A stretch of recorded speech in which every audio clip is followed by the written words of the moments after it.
2023 में यूक्रेन का अंधकार युग।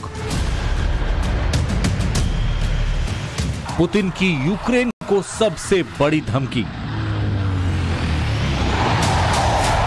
एनर्जी ग्रिड को तबाह कर देगा रूस। बिना बिजली के ठंड से मर जाएगा यूक्रेन।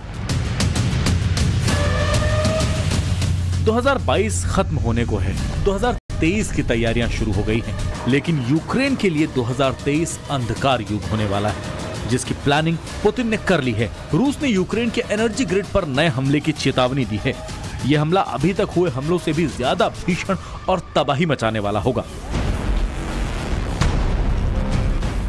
यूक्रेन में दाखिल होने के साथ ही रूस ने उसके पावर प्लांट्स को निशाना बनाना शुरू कर दिया था। यूक्रेन का ज़पोरिज़िया न्यूक्लियर प्लांट रूस के हमले के बाद से बंद है, जहां से यूक्रेन को सबसे ज्यादा पावर सप्लाई होती थी। सिर्फ यही नहीं, यूक्रेन के 3 और न्यूक्लियर एनर्जी प्लांट फेल हो गए हैं। यूक्रेन में हालात कितने खराब हैं, इसका अंदाजा इसी बात से लगाया जा सकता है कि उसने नाटो देशों से जनरेटर की मांग की है। यूरोपियन यूनियन यूक्रेन को 40 जनरेटर की सप्लाई करने वाला है। इसके अलावा भी कई देश यूक्रेन को ट्रांसफार्मर्स की सप्लाई करने की तैयारी में हैं। 10 अक्टूबर के बाद से रूस यूक्रेन के पावर प्लांट्स पर टारगेटेड अटैक्स कर रहा है, लेकिन दिसंबर की शुरुआत में जब से रूस के तेल पर प्राइस कैप लगा है, तब से ये हमले और तेज हो गए। G7, यूरोपियन यूनियन और ऑस्ट्रेलिया ने रूस के कच्चे तेल पर $60 प्रति बैरल का प्राइस कैप लगा दिया है। यानी रूस अंतर्राष्ट्रीय बाजार में $60 से ज्यादा कीमत पर तेल नहीं बेच पाएगा। कीव समेत पूरा यूक्रेन इस समय भयंकर ठंड की चपेट में है। आज कीव का न्यूनतम तापमान -2 डिग्री है। आने वाले दिनों में ठंड और बढ़ेगी। अगर यूक्रेन ऐसे ही ब्लैकआउट की चपेट में रहा तो रूस की मिसाइल से जितने लोग नहीं मरेंगे, उतने ठंड से मारे जाएंगे। वॉर जोन से विद्यानाथ झा के साथ ब्यूरो रिपोर्ट, टाइम्स नाउ नव भारत।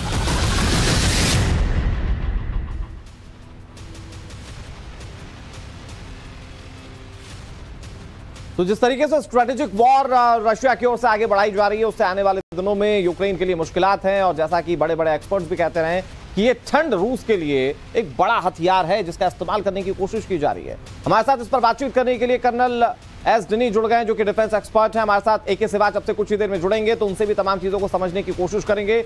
लेकिन बहुत अहम चीजें इस मामले में यह भी है कि ज़पोरिज़िया पावर प्लांट पर रशिया ने कब्जा जमा लिया है।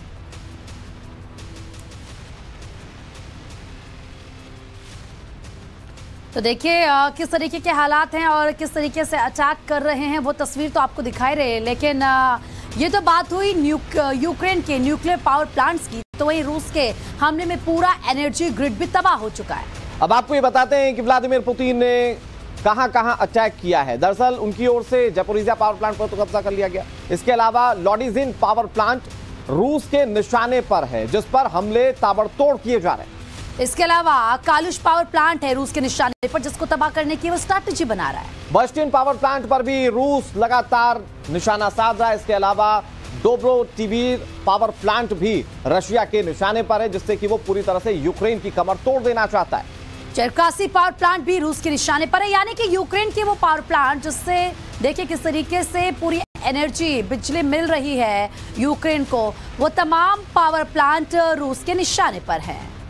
और हमारे साथ एस डिनी साहब जुड़े हुए हैं। सर, मैं अगर आपसे समझने की कोशिश करूं, क्योंकि ये तो हम पहले ही मानकर चल रहे थे कि ठंड में रशिया एक अलग वॉर टैक्टिक्स के साथ पूरा जंग के मैदान में उतरेगा।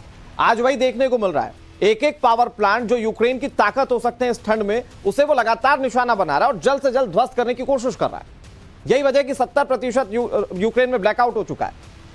बिल्कुल, हमने पहले भी इसकी चर्चा की थी कि वो ठंड को एक वेपन की तरह यूज कर रहा है, या सर्दी को जो है वो वेपन की तरह यूज करना चाह रहा है, और कर भी रहा है रशिया। उसमें उनको पता है कि डायरेक्ट अभी जो अटैक जितने अभी 9 महीने से जो चल रहा है, उससे कोई ज्यादा उनको फायदा नहीं हुआ है। अभी वो चाहते हैं कि जो आम नागरिक है यूक्रेन के, उनके अंदर इतनी पीड़ा पैदा किया जाए कि वो अपने देश में ही ये इस तरह का एक माहौल खड़ा करें कि ज़ेलेंस्की को फोर्स करें टेबल पे आने पे और रशिया की जिस बातों पर मानने की। तो उस चीज में कोशिश कर रहे हैं व्लादिमीर पुतिन। और उसी में अभी लेटेस्ट एक जो रिपोर्ट आई है institute of study of war करके, जो एक यूएस बेस्ड इंस्टीट्यूट है, उसमें ये बताया गया है कि पुतिन जो है वो कोई भी युद्ध विराम की तैयारी नहीं कर रहा। आमतौर पर क्या होता है, जब लड़ाई होती है तो एक ऑपरेशनल पॉज बोलते हैं, या ऑपरेशन, जैसे फुटबॉल में भी 45 मिनट के बाद एक ब्रेक लिया जाता है, लेकिन युद्ध में भी अगर 9 महीने से चल रहा हो तो एक पॉज होता है। उस पॉज को भी लेने की बात पुतिन नहीं कर रहा है। और प्राइमरी इसी रीजन का है कि जितनी ज्यादा नुकसान आम नागरिक पे, वो चाहे एनर्जी पे हो, चाहे उनके इलेक्ट्रिसिटी पे हो, चाहे वो हीटिंग अरेंजमेंट पे हो, उस पर करने की कोशिश लगातार पुतिन कर रहा है। जी एस डिनी साहब, जरा ये समझाइए, क्योंकि ये कहीं ना कहीं पुतिन की ऑल ब्लैक आउट की स्ट्रैटेजी है, और अगर ऑल ब्लैक आउट किया जाता है तो खुद ब खुद मुझे लगता है रूस को इतनी मेहनत भी नहीं करनी पड़ेगी और यूक्रेन घुटनों पर आ जाएगा। बिल्कुल यही उनकी स्ट्रैटेजी है। उन्होंने देखा कि जब पूरी काइनेटिक एनर्जी बोलते हैं, जिस तरह से पूरी जो फोर्सेस के जो इम्पैक्ट है, उससे उनको उस तरह का नतीजा नहीं मिला। अब उन्होंने क्या किया, उन्होंने अपना स्ट्रैटेजी बदला है, और वहां पर उनको फायदा हो रहा है इस सर्दी का। उस सर्दी को भी यूज करते हुए वो मिनिमम जो फोर्स है उसको यूज करके मैक्सिमम इनपुट, जैसे हम मिनिमम फोर्स की बात करने का मतलब मेरा, वो सिर्फ एनर्जी इंफ्रास्ट्रक्चर पर टारगेट कर रहे हैं। तो उस एनर्जी इंफ्रास्ट्रक्चर पर टावर करते तक 70% जो एनर्जी डाउन कर रखा है, एनर्जी सिस्टम को डाउन कर रखा है, वो पूरा 100% भी कर सकते हैं, ऐसी बात नहीं है। उन्होंने जानबूझ को 30% छोड़ रखा है, और जैसे ही यूक्रेन फिर से अपग्रेड करता है फिर उस पर अटैक करते हैं। तो ये जो हैरेसमेंट है ये आम नागरिक के ऊपर करने की कोशिश कर रहे हैं, और इस हैरेसमेंट का एक मैसेज है कि हम जो है अभी लड़ाई ये बहुत लंबा चलने वाला, हम नहीं रुकने वाले, और अब जो पेन होगा या दर्द होगा। ये क्यों कह रहे हैं कि 2023 में यूक्रेन का अंधकार युग होगा? इसकी वजह आपको बताते हैं, ग्राफिक्स के जरिए आपको समझाएंगे। दरअसल यूक्रेन का सबसे बड़ा न्यूक्लियर पावर प्लांट है ज़ैपोरिज़िया, जहां यूक्रेन को सबसे ज्यादा पावर सप्लाई की जाती है, लेकिन रूस के मिसाइल अटैक के बाद ये बंद है। अगला न्यूक्लियर पावर प्लांट है साउथ यूक्रेन में। यह पावर प्लांट भी रूस के मिसाइल अटैक के बाद से बंद है, यानी कि 2 बड़े पावर प्लांट रशिया के निशाने पर थे, और इस वक्त वो बंद है जब यूक्रेन को वाकई सबसे ज्यादा इस एनर्जी पावर प्लांट की जरूरत है। इसके अलावा यूक्रेन के पश्चिमी हिस्से में भी खमेलनिस्की न्यूक्लियर पावर प्लांट है, और इस प्लांट पर भी रूस ने हमला किया है। यूक्रेन में आपको यह भी बता दें कि रिवनो न्यूक्लियर पावर प्लांट है, जो कि बड़ा पावर प्लांट था, यहां से भी बिजली की सप्लाई होती थी, लेकिन रूस के हमले के बाद यहां पर भी बिजली का उत्पादन बंद है, यानी कि सप्लाई ठप नहीं है, उत्पादन बंद हो चुका है। इसका मतलब यह कि कभी भी ये बंद हो सकता है काम करना। बिल्कुल, और देखिए हमारे साथ 2 गेस्ट लगातार जुड़े हुए हैं। कर्नल एस डिन्नी सर हमारे साथ जुड़े हुए हैं, डिफेंस एक्सपर्ट है। इसके अलावा मेजर AK सिवाज सर भी हमारे साथ जुड़ चुके हैं, डिफेंस एक्सपर्ट है। सर मैं आप ही से ये सवाल जानना चाहती हूँ, इसका जवाब, कि जिस तरीके से रूस की तरफ से एक के बाद एक अटैक जो पावर ग्रिड से, जो पावर प्लांट है उनको बनाया जा रहा है, इससे एक तरफ यूक्रेन को तो लगातार बहुत ज्यादा नुकसान हो रहा है, लेकिन अगर हम रूस की बात करें तो रूस से इसको कितना फायदा हो रहा है? AK सिवाज देखो ये हाँ, देखो ये सच्चाई है कि जो लड़ाई है अभी उसने अपनी स्ट्रेटेजी चेंज की है रूस ने, और वो इंफ्रास्ट्रक्चर को बर्बाद करने की कोशिश कर रहा है, स्पेशली एनर्जी इंफ्रास्ट्रक्चर। इसका मतलब बिजली, पानी और गैस की जो बंदोबस्त एक प्रकार से खत्म करना। 60% के करीब आज की तारीख में बिजली भी और पानी की बड़ी दिक्कत है मेन टाउन जो है यूक्रेन के, और अब वो चाहता है कि किसी तरीके से लोगों का मनोबल टूटे, क्योंकि सर्दियां बढ़ती जाएंगी, टेम्परेचर -5 से ज़्यादा नीचे चला जाएगा। तो एक साइकोलॉजिकल वारफेयर है, वो ये चाहते हैं कि एक जो पब्लिक है वो प्रेशर डाले जेलेंस्की पे और वो हाथ खड़े कर दे। तो ये एक स्ट्रेटजी है अभी रूस की, मगर मुझे लगता नहीं ये स्ट्रेटजी सारी इसकी सक्सेसफुल होने वाली है, क्योंकि ये भी सच्चाई है जैसे जैसे लड़ाई चलती जा रही है रूस भी आइसोलेट हो रहा है। रूस की जो इकोनॉमिक कंडीशन है वो कोई खास अच्छी नहीं है। रूस के पास हथियारों की कमी होती जा रही है। रूस को हथियार दे रहा है तो ईरान दे रहा है, शायद ड्रोन, कुछ नॉर्थ कोरिया, चीन ने भी कोई खास उसको हथियार नहीं दिए। भारत से भी उसने स्पेयर पार्ट्स मांगे हैं एयरक्राफ्ट के लिए।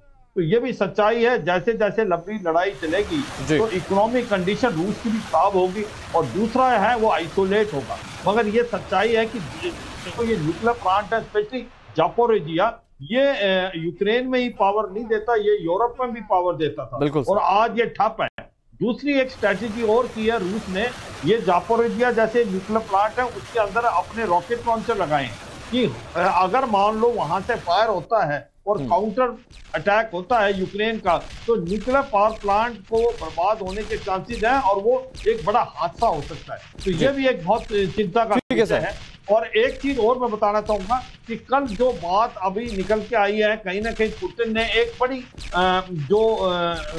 बात बोली है न्यूक्लियर वेपन के बारे में, कि न्यूक्लियर वेपन का खतरा बढ़ता जा रहा है मगर रूस इसका फर्स्ट यूज नहीं करेगा। तो कहीं ना कहीं न्यूक्लियर ब्लैकमेल की भी बात हो रही है, एक प्रेशर डाला जा रहा है यूरोपियन कंट्रीज पे, नाटो पे, अमेरिका पे, कि रूस के पास न्यूक्लियर हथियार हैं, वो सबसे अच्छे हथियार हैं। तो ये मुझे लगता है ये प्रेशर टैक्टिक्स है, ये अब वेपनाइजेशन हो गया विंटर का।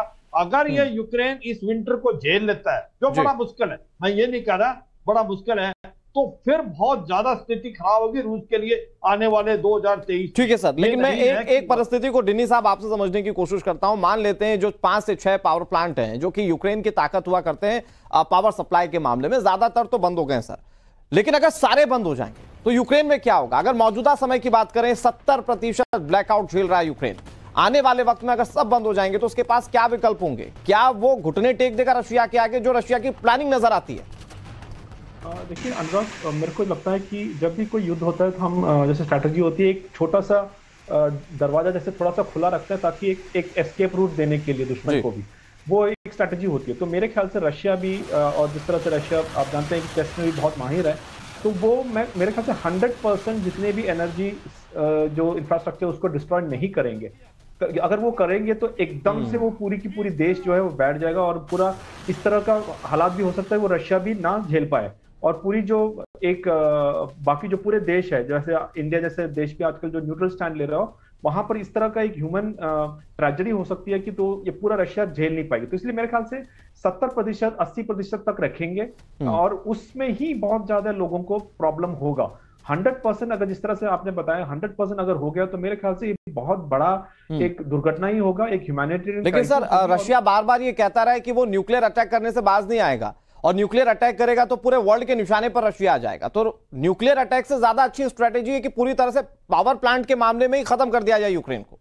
बिल्कुल, आपकी बिल्कुल सही बात है कि ये एक बहुत अच्छी स्ट्रैटेजी है, लेकिन मेरा ये पॉइंट ऑफ व्यू है कि वो 100% नहीं करेंगे, थोड़ा सा वो लीवर रखेंगे ताकि वो अभी जो ये लेवल पर रखेंगे ताकि वो दर्द भी हो रहा है लेकिन पूरी दुनिया में इतनी ज्यादा बदनामी है उस पर रशिया पर प्रेशर भी ना आ रहा। जी ठीक है, एक ही सी बात सर, ये सर मैं आपसे समझना चाहूंगी, क्योंकि जिस तरीके से अगर न्यूक्लियर वेपन्स का इस्तेमाल किया जाता है तो जाहिर सी बात है वो पूरी दुनिया के निशाने पर आ जाएगा रूस, और इसीलिए वो जो पावर प्लांट्स है जिससे पूरा यूक्रेन में हम देखते हैं कि एनर्जी सप्लाई होती है, उनको निशाना वो बना रहा है। लेकिन सर ये बताएं कि ये सिर्फ यूक्रेन को नुकसान थोड़ी ना पहुंचाया जा रहा है, एक तरफ यूक्रेन के लिए तो ये बहुत बड़ी क्षति है, लेकिन इसी के साथ जो यूरोपीय देश है उनको भी नुकसान इनडायरेक्टली पहुंचाया जा रहा है रूस की तरफ से। हाँ बिल्कुल, देखो इसमें सच्चाई है कि ये लड़ाई के अंदर नुकसान सबको है अमेरिका के अलावा, क्योंकि अमेरिका को फायदा हुआ, उसके हथियार बहुत बिके हैं और कहीं ना कहीं ऑयल गैस का भी उसको मार्केट मिला है यूरोप के अंदर। तो यूरोपियन जो कंट्री है, स्पेशली फ्रांस, जर्मनी और इटली, इनको बहुत प्रॉब्लम हुई है पावर की, गैस की। मगर ये भी सच्चाई है कि वो जो दरार थी यूरोप में वो इकट्ठी अब बिल्कुल खत्म हो गई और ये इकट्ठे हैं। ये नहीं समझना चाहिए कि रूस जो कर रहा है वो रूस करता रहेगा और उसको कुछ नहीं होगा। आपको समझना चाहिए कि रूस की इकोनॉमी इतनी अच्छी नहीं है और 12वीं इकोनॉमी थी जब लड़ाई। कहते हैं जब तक आपकी इकोनॉमी आपको बैकअप नहीं करेगी आप लड़ाई नहीं लंबी कर सकते। ये 9 महीने से ज्यादा लड़ाई खिंचती है और इससे इकोनॉमी जो है रूस की, उसमें काफी नुकसान पहुंचा है। आज वो आइसोलेटेड है, मैं मानता हूं कि उसका जो ऑयल अभी भी बिक रहा है क्योंकि भारत, चीन और ईरान जैसे देश उससे खरीदें, मगर आने वाले समय में उसको भी बहुत ज्यादा इकोनॉमिकली नुकसान होने वाला है। और मुझे लगता है ये लड़ाई जो है एक नया मोड़ ले लेगी अगर ये ऐसे ही चलती रही और यूक्रेन ने हाथ नहीं खड़े किए, क्योंकि यूक्रेन को एक बात आपको समझनी पड़ेगी कि अभी तक यूक्रेन का मनोबल रहा है, जबकि आप रूस के अंदर लोग क्वेश्चन पूछ रहे हैं पुतिन को। बिल्कुल लड़ाई से और वहां पर क्योंकि कहा जाता है कि आप सामने दुश्मन से तो लड़ लेते हैं, जब अपने सवाल उठाते तो आपके लिए जवाब देना मुश्किल हो जाता है। सर यहीं से बात को आगे बढ़ाएंगे, एक बड़ी खबर आ रही है वो अपने दर्शकों को बता दें। रूस यूक्रेन जंग के बीच बहुत बड़ी खबर, जंग में और भीषण तबाही के आसार बढ़ते हुए नजर आ रहे हैं और यूक्रेन को और घातक हथियार मिल सकते हैं। अमेरिका लगातार क्लस्टर बम देने पर विचार भी कर रहा है। गैस परमाणु हथियारों में सबसे घातक क्लस्टर बम होता है। 100 से ज्यादा देशों में क्लस्टर बम को बैन किया गया है। वैक्यूम बम, क्लस्टर बम, ये घातक बम है जिन्हें बैन किया गया है, लेकिन अब यहां पर यूक्रेन को इसकी सौगात मिलने जा। बिल्कुल, तो देखिए एक तरफ समझिए कि 100 ऐसे देश हैं जहां पर क्लस्टर बमों को बैन किया गया, लेकिन वही बम यूक्रेन को देने पर अमेरिका विचार कर रहा है।